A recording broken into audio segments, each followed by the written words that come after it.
Assalamualaikum warahmatullahi wabarakatuh.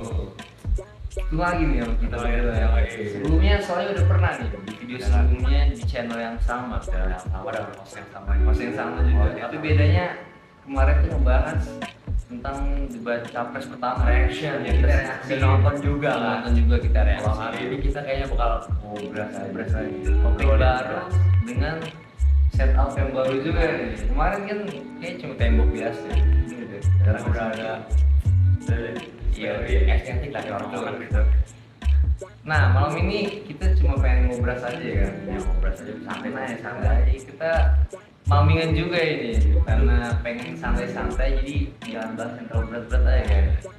Malam nih orang kan pada jalan-jalan gitu santai. Kita juga ke bawah santai aja udah nggak usah berat-berat dah. Tapi ngomong ini, Benar, gua Jat lagi nih, lagi. Gua Jat, Gojek tetap aja. Jat dan Jack masih sama orang. Jat dan Jack lagi. Jat dan Jack. Nah, karena kemarin kita udah ngomongin debat capres ya, itu udah artinya bakal ada pemilu bentar lagi. Tanggal berapa?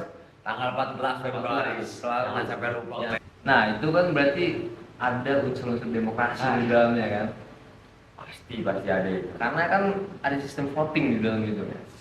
Menurut lo nih, gue nanya nih, seberapa penting ya demokrasi di Indonesia? Demokrasi Indonesia Betul. sebenarnya.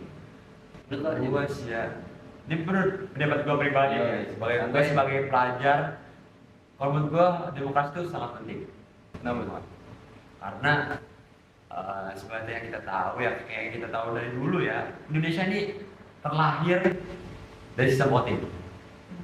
Sistem voting lagi, sistem demokrasi ya, yang mencakup di dalamnya voting ya, Betul. yang ada voting di dalamnya. Penting itu. Seperti contoh kecilnya aja gini deh, nggak usah jauh-jauh ke presiden. Kita kalau di kelas milih ketua kelas aja deh, Tuh, langsung pasti pakai voting. voting. Gimana nih, mau ketua kelas yang ini enggak? Ya. Kata yang mau siapa? Angkat tangan, kita kata dihitung suaranya, tetap aja. Jadi istilahnya demokrasi ini udah darah daging lah, Mengakar ya? udah mengakar di Indonesia tuh. Ya. Bahkan dari dulu ketika presiden kedua ya, Soeharto. itu udah voting. Itu pemilu pertama tuh Pak SBY Oh, Pak. 2004. 2004 itu mulai ya.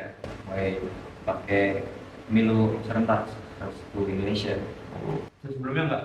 Dulunya di DPR aja kalau nggak salah. Tapi masih ini suara. Iya, tapi nggak satu Indonesia. Iya, tapi dia masih istilahnya voting juga. masih voting, Voting masih juga. memikirkan pendapat orang lain. Iya. Itu demokrasi tidak seperti kayak nggak seperti apa ya? Kayak misalnya di kerajaan-kerajaan kan, misalnya dia otomatis anaknya. misalnya dia lengser, pasti anaknya naik. Iya. Oh ini kan enggak, dia menunjuk orang tanda. Jadi menurut gua sih demokrasi itu penting ya, karena di Indonesia ini dari dulu udah mendarah daging. Kalau misalnya demokrasi dihilangin sekarang mungkin bakal kacau, demo di mana-mana, ricuh di mana-mana karena dianggap pendapat mereka yang dulu didengar Sekarang udah enggak. jadi enggak sekarang kan. Iya, setuju. Kalau menurutku juga sama sih, karena bahkan bukan cuma sekedar dari ketua kelas aja nih. Bukan pemilihan ya. Pembuatan peraturan di satu keluarga kecil aja itu kadang ada votingnya kan. Biasanya bapak tuh yang ngelakuin. Ini ada aturan A, ada aturan B, ada aturan C. Si ibu ini, si bunda ini setuju atau enggak? Si anak Tadi ditanya juga ke si anak. adik, Iya. abang nih setuju apa enggak? Itu sistem voting juga. Iya. Artinya dan unsur-unsur yang terkecil pun itu Sampai keluarga pun sampai keluarga pun udah ada unsur votingnya. Jadi itu kebingungan kalau nggak ada demokrasi itu bakal kacau benar. Nah, ngomongin demokrasi nih ya. Kita ini dari tadi ngomong nih seberapa pentingnya demokrasi. Emang demokrasi itu apaan sih? Kok kita ngomongin demokrasi Nah, itu dulu ada artinya tuh. demokrasi mulu tapi kita belum bahas nih artinya apa Iya. ya demokrasi. Karena kan kita masih pelajar nih. Masih belajar nih. Itu ada di buku pelajaran. Di buku Jadi, pelajaran. kalau gue masih ingat ya, demokrasi itu demos kratos. Apaan tuh demokrasi atas? Bahasa Latin itu. Waduh, berat Dari nih. buku ya. Jadi demos kratos itu demos pemerintahan kratos rakyat. Itu singkat gue ya. Jadi pemerintahan rakyat. Jadi maksudnya pemerintahan yang mengacu pada rakyat. Jadi rakyat itu ada di atas pemerintahan. Jadi apapun Jabatannya. apapun jabatannya, Ya. rakyat tetap paling tinggi. Rakyat paling tinggi. Jadi istilahnya kita tuh bos mereka lah. Yes. Karena emang bener, mereka kan kepilih gara-gara suara rakyat. Dan digaji juga Digaji ke dengan duit rakyat. Dari pajak-pajak rakyat. Pajak rakyat. Jadi tetap sebenarnya kita tuh majikan para pejabat sebenarnya. Pejabat. Karena mereka hidup dari kita, dari rakyat. Nah itu benar sebenarnya, Demos 100 itu pemerintahan rakyat yang dipegang oleh rakyat yang paling tingginya. Jadi demokrasi itu kalau misalnya dibilang ya rakyat harus sebenarnya suara rakyat tuh harus paling didengar. Benar, karena mau nggak mau majikan sendiri. Iya, majikan sendiri harus didengar. Nah, kalau sendiri gimana tuh? Menurut gue ya sama sih. Kalau menurut gue demokrasi itu istilahnya yang milih, yang suaranya harus paling didengar. Kan kita sebagai rakyat nih, kita kan yang milih para pejabat. Harusnya suara kita yang paling didengar. Iya. Tapi Kadang ya. Nah Makanya itu kemarin itu kita ngebahas tentang debat capres biar Nah. kita bisa tahu di dalam Iya. sebenarnya mana nih calon-calon yang cocok. Soalnya Indonesia. sekarang ini kadang-kadang orang tuh kebebasan berpendapat udah Agak redup Udah ya agak redup. demokrasi. Nah, Iya. kita cari siapa yang bisa menghidupkan kembali kita mau ngomong demokrasi. aja takut gitu kan, ngomongin ntar dihujat, ngomongin ntar ditangkep, Tanggung.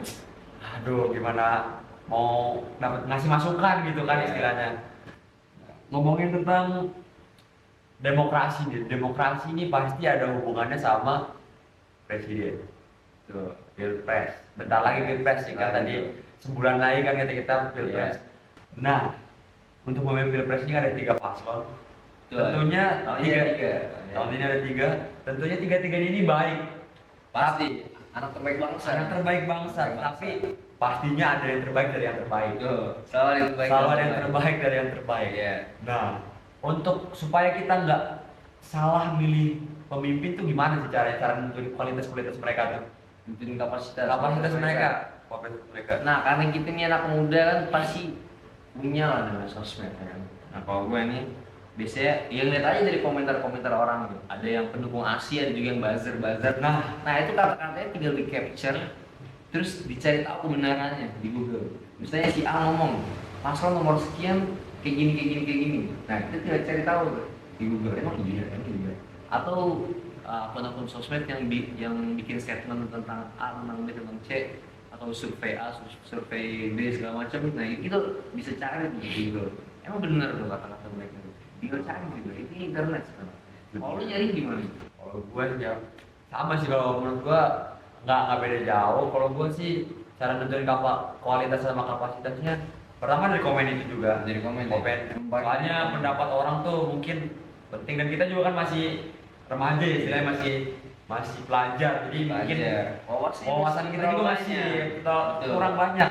Mungkin kan kalau dari komen-komen itu ada orang-orang dewasa, orang-orang yang lebih mengerti lah tentang politik. Jadi istilah kita bisa dapat kayak informasi tambahan lah. Jadi kita tuh mau milih yang mana sih gitu kan. Nah, kalau menurut gue tambahannya lagi sih, menurut gue ngelihat dari riset-riset lainnya. Kayak misalnya pengalaman mereka dari masa jabatan sebelumnya, seperti Pak Anies kan dulunya pernah menjabat jadi gubernur. Pak begitu juga dengan Pak Ganjar dan Pak Prabowo dia dulu menteri ya, Menteri Pertahanan. Nah kita lihat aja dulu ketika dia menjadi gubernur tuh kinerjanya seperti apa, apakah dia bagus, mengayomi dengan bagus. Seperti Pak Prabowo juga menjadi Menteri Pertahanan, apa yang telah dilakukan untuk bangsa ini, untuk mempertahankan bangsa ini. Ya, mungkin itu sih kalau gua menurut. Jadi lebih ke jejak hidup mereka habis ngapain aja di tahun-tahun sebelumnya, udah pernah ngapain aja. Itu bisa jadi referensi kita kan juga. Kira-kira presiden ini kalau kita milih dia kedepannya mungkin bakal kayak gini juga gitu, nggak bakal beda jauh dari sebelumnya. Nah kan kita ada 3 nih sekarang nih calonnya nih. Pastinya gaya kampanye mereka itu beda-beda juga nih tiga-tiganya. Nggak ada yang sama nih kayaknya, nggak ada yang sama. Nah kalau lu menurut lu gimana nih pandangan tentang gaya ketiga-tiga mereka? Kalau menurut gua sih ya, dari ketiganya ini kan berbeda-beda, pastinya punya ciri khas masing-masing. Supaya orang tuh melihat dia, oh ini ciri khasnya gini gitu. Kayak slogan juga beda-beda ya. Slogannya kayak misalnya Tastes itu paling booming, Tastes gemoy beda ya kan. juga kan. Kalau menurut gue sih dari masing-masing kayak Anies misalnya, itu dia kalau kata zaman sekarang mah bahasanya tuh word of affirmation, WOA. Apa itu? Dia menitik beratkan berdialog kepada rakyat, kepada yang mau memilih dia. Jadi dia mau mendengarkan aspirasi rakyat tuh, keluhan rakyat gimana sih gitu. Jadi mereka jadi Pak Anies datang ya. Pak Anies datang ke tempat-tempat yang mungkin bisa jadikan forum untuk rakyat berbicara. Terus kalau misalnya dari paslon nomor 2 Pak Prabowo sama Pak Gibran, itu dia kalau menurut gua sih menitik beratkan kayak gift Pemberian. Suka ngasih kayak kemarin Pak Gibran memberikan susu. Iya, susu gratis. Ya itu masa diperpanjang lagi ini ya, ngasih susu. Intinya susu gratis, dia ngasih gratis. Terus kalau dari paslon nomor 3, kalau yang saya lihat, yang gue lihat sih ya, dia tuh kayaknya kalau kata zaman sekarang ini ya, quality time. Sama siapa tuh quality time? Quality time itu sama kayak dia lebih mengorbankan sih katanya, mengorbankan keluarganya, lebih kayak merangkul sih dia mungkin.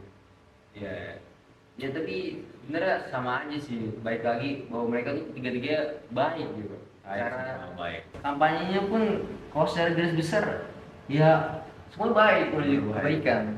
Cuman kalau di riset lebih lanjut lagi pasti ada kekurangan, ada kelebihannya masing-masing. Kayak kalau menurut gua tetap aja sih kalau Pak Anies kan sebagai seorang akademisi ya kan, profesor, PhD, S3 di luar, ya cara berbicaranya juga cara berbicara orang-orang akademisi lah kayak gimana. Nah kalau Pak Prabowo ini kan mantan militer, Kopassus ya. Jadi pasti dia keras ada menggebu-gebu, ada wow ya, gitu kan, masih berapi-api gitu kan, emosionalnya ada. Nah kalau Pak Ganjar itu tipikal motivator, lebih luwes. Soalnya dia ngomongnya kayak model-model motivator gitu. Kayak santai banget, flow gitu. Terus ya begitulah, ketiga-tiga dari mereka ada ciri khasnya masing-masing. Nah, terus apa lagi nih kira-kira? Apa ya? Gitu kan ya? Karena emang udah malam, sudah malam juga sih. Kita nggak bisa lama-lama. Karena topiknya cukup sampai sini aja kayaknya. Kan katanya juga tadi ngobrol bebas dan santai juga kan. Kalau kita bahas kedalaman termumet malah kita nih. Betul. Nah buat kalian juga nih bisa banget komentar di bawah itu tentang pertanyaan tadi kita. Biar nambah insight juga. Karena kita balik lagi cuma seorang pelajar ya. Ini insight kita dikit, masih bocil lah istilahnya. Nah kalian dengan menambahkan komentar di bawah itu bisa menambah insight kita, wawasan kita. Jadi kan kolom komentar itu sebagai forum diskusi kita lah. Jangan jadikan forum saling menyerang. Betul, kita santai-santai aja. Kita netral ini. Netral aja. Kita main aman aja di sini. Jadi kan forum diskusi lah intinya. Jadi kita juga kan masih belajar ya istilahnya. Jadi ini berpengaruh banget. Jadi bisa berpengaruh banget karena user kita udah nyoblos dulunya kan. Iya, udah bisa nyoblos kita dulu-duanya sih. Jadi berikan kepada kami tuh apa ya? Pandangan kalian gitu tentang presiden tuh gimana? Tentang pertanyaan tadi demokrasi itu apa, cara mengukur kapasitas presiden itu kayak gimana kalau menurut kalian? Itu bisa banget tulis aja di kolom komentar gua. Oke, kita cukupkan ngobras kita pada malam hari ini. Itu aja paling ya. Ya, udah malam juga. Semoga kita bertemu lagi di next video. See you next time. Cus pokoknya. Cus gitu. Cus pokoknya.